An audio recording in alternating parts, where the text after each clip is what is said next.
Welcome back. Germany's international broadcaster Deutsche Welle has organized a panel of discussion on the future of the Nigerian media market, the role of young digital activists, and the importance of social media in the country.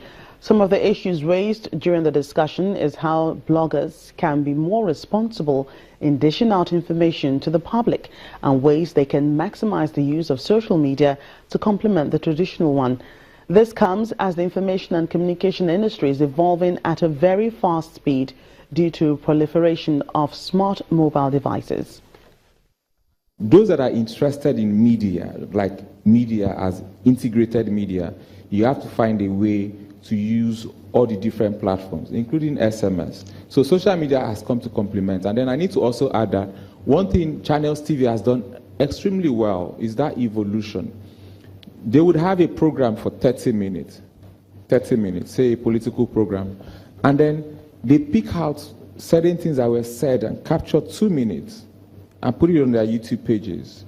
Capture 5 minutes of the same program and spread it across. Your content has to really be as short as possible. It really has to be as short as possible. Everyone is on their devices now. People now live on their phones, on their smartphones. So the best way to engage people is to go and meet them there. Because gone are the days where you would expect people to come on your YouTube channel because they are subscribers, or you expect them to come on your blog because they visit it every day. Now you have to do some snippets, maybe like 30 seconds or a minute, and put it on your Instagram page. Maybe the most interesting part of your video, put it, and then that way you can drive them to your channel if they want to watch the full video. So media basically gives us the metrics, the analytics to be able to decide what people want at what time of the day, how they want it, and which is something that is critical right now, because it's not about putting news out there. It's about putting news out there in the format that the readers want it, or the viewers. So it's about the user experience, the reader's experience.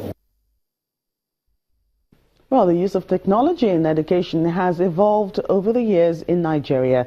Years after the typewriter was first introduced in schools, the use of the internet and other computer-based concepts is now the new mechanism through which the knowledge is passed by using technology for education. Tagged educational technology, this is a systematic and organized process of applying modern technology to improve the quality of education.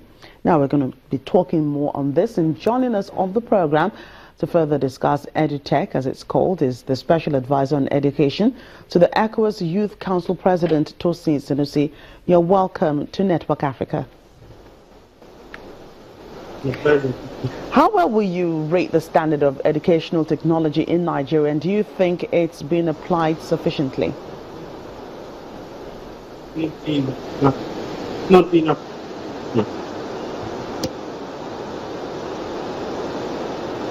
Right, I asked you. Okay, if you can hear me well, I can't seem to hear you very well. How well do you rate the standard of educational technology in Nigeria, and do you think it's been applied sufficiently? That's my first question. Oh, okay. It's been applied.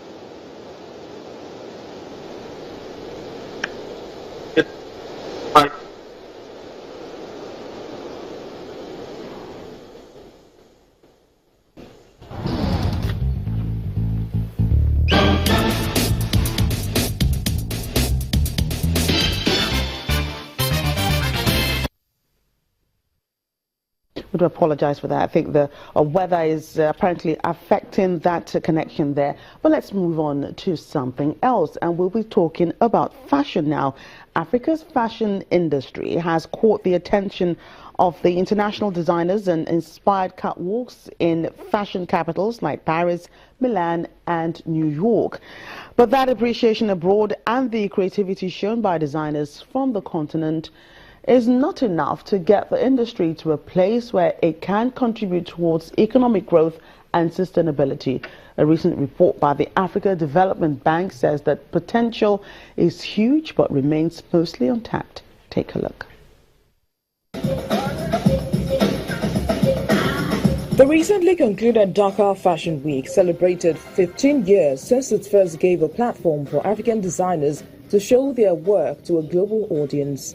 Senegalese designer Lahad Gueye was one of the record 36 designers at the event this year. With a master's degree in economics and an acclaimed distinct style, Gueye has an ideal combination for fashion business. But like many designers on the continent, he struggles to navigate an industry that is admired but does not get enough financial attention. Parce que le côté création, le côté imagination. When it comes to creativity and imagination, it's all there. But the problem is that fashion is not organized in Africa. It needs to be said. We have to say things the way they are. We really have imagination. We really know how to create. We have the talent and everything. But we need the organization. And I think talent without organization at my level, it can't get you very far. Yet, the African Development Bank says fashion and other creative industries, if properly financed and exploited, can create jobs for the 13 million joining the labor market every year, accelerate economic growth, industrialization, and enhance trade. These are great examples because they demonstrate that both public and private sector are coming together because they see a great potential of the sector when it comes to textile fashion designers. They use creativity as their unique selling point, but creativity is not enough. You need to develop the business skills of the target group, and we need to capitalize on this. But on the world scale, apparel exports from Africa represent less than 1%. Adama Ndiaye, the founder of the Dakar Fashion Week, is a successful West African designer with her own label, Adama Paris, and a fashion TV channel. Ndiaye wants investors to take fashion more seriously and for government to work harder on improving the infrastructure, from giving better training to building industry and investing in cost-efficient transport. Le but, quand même, dans une entreprise, c'est pas de prendre des risques non calculés. You don't want to take uncalculated risks in business. You need a base and you need a frame. And in this industry, we are the ones making the base and the frame and even the pyramid on it. And it turns into a bit of a circus, and that is why we need to look up to countries in South Africa. And in East Africa, we have an established structure. And people like me can graft themselves onto the structure and add value.